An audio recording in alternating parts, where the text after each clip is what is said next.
दिनै दरं कलेज आरो तेजपुर कलेजनि फरायसाफोरखौ लानानै तेजपुर दालाइसा दुलाराय बर' फरायसा आफाद दादों। सनितपुर जिल्लानि सदर थावनि तेजपुराव थानाय दरं कलेज आरो तेजपुर कलेजाव फरायबाय थानाय बर' फरायसाफोरखौ लानानै बिबा भबन दिनै तेजपुर दालाइसा दुलाराय बर' फरायसा आफाद मुं होनानै गोदान दालाइसा आफाद दाफुंबाय। बे आफादनि आफादगिरि महरै दरं कलेजनि रोन नार्जारी आरो गाहाय नेहाथारि महरै तेजपुर कलेजनि मनदीप गयारी बिथांमोनखौ सायख'नाय जाबाय।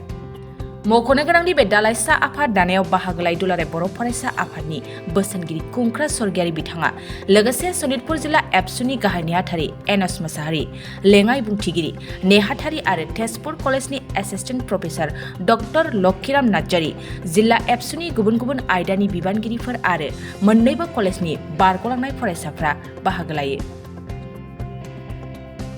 गोजोननाय मोनदों। गोजान गोजाननिफ्राय फरायनो थाफैनाय बर' फरायसाफ्रा बिखेखके दरं कलेज आरो तेजपुर कलेजनि स्टुडेन्टफ्रा बर' फरायसाफ्रा इउनिट एबसु दानो होननानै ज' जाफैदों। जोबोद गोजोननाय मोनदों। नाथाय जों बेखौ दिनै खालि दरं कलेज आरो तेजपुर कलेजनि होननानै दायालासिनो तेजपुराव थानाय जिमान कलेजफोरनि फरायसाफोर बे गासैखौबो ज' खालामजोबनानै तेजपुर इउनिट कमिटि एबसु होननानै दिनै दाफुंनाय जाबाय। खालि दरं कलेजनिल' नंला, खालि तेजपुरनिल' नंला, तेजपुर कलेजनिल' नंला, गासैबो तेजपुराव थानाय जिमान कलेजफोर दं, प्राइभेट कलेज जा आरो डिग्री कलेज जा, प्राइभेट गभ कलेज गासैनिखौबो ज' खालामनानै तेजपुर इउनिट कमिटि एबसु होननानै नाम होनानै दाफुंनाय जाबाय। ओरैनोथ' फरायसा गोजा बिसोरो, थेवबो सोलोंथाइखौ लानानै दुलाराय बर' फरायसा आफादा जि दिनै माने गुन गोनां सोलोंथाइखौ लानानै जि खामानि मावबाय थादों, बेफोरबायदि माखासे सोलोंथाइखौ लानानै बिखेखके सोलोंथाइनि बेलायाव आरो बिदिनो माहारि जौगानायनि जि खामानिफोर, बेफोर खामानियाव जोङो बिथांमोन बा बे फरायसाफोरखौ जोङो बांसिनै नोजोर होदों आरो बांसिनै बे लाइनाव खामानि मावनो थाखाय जों होगोन। खारन दुलाराय बर' फरायसा आफादा मालाबा राजनितियावबो आखायो, नाथाय जोङो बिखेखके नैबे तेजपुराव फरायनो थाफैनाय जि फरायसाफोर बिसोरखौ जों नैबे लाइनाव लाङालासिनो खालि सोलोंथाइ आरो माहारिनि जि समस्याफोर बेखौ लानानै मावनो थाखाय जों बिथांमोनखौ बिथोन होगोन। तेजपुर सोहोराव फरायनो थाफैनाय बर' गथ'फोरनि हारा माबायदि? ओरैनोथ' दासिमाव खोब मोजां। आगोलाव बिदि गैयामोन, खारन आगोलाव बेवहाय बर' गथ'फोर फैनो हायामोन, खारन बै समनि समस्या आलादामोन।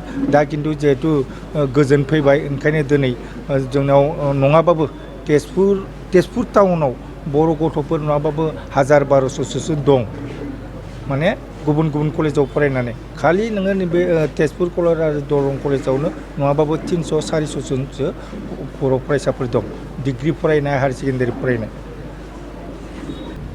गिबियावनो नोंथांमोननि निउस चेनेलखौ बरायग्रोनाय थाबाय। आङो दिनै तेजपुर इउनिट एबसु बिनि आफादगिरि जानानै गावखौनो जोबोद गोजोननाय मोन्दों आरो इयुनाव गोसो होनानै खामानि मावलांगोन। हारि जौगानाय आरो फरायसाफोरनि जि उन्दै दा फैदों बेफोरनि मोजां खामानि मावलांगोन। नोंथांमोननि कलेजफोराव खामानि मावनो गोनां दङ नामा?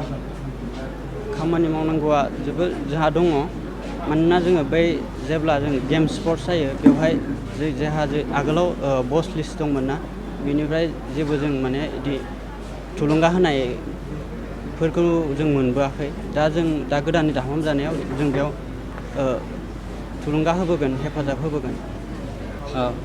गिबियावनो आङो रोजा साबायखर बिथांमोननिसिम, जाय आंखौ दिनै गाहाय नेहाथारि बिबानाव सायख'बाय।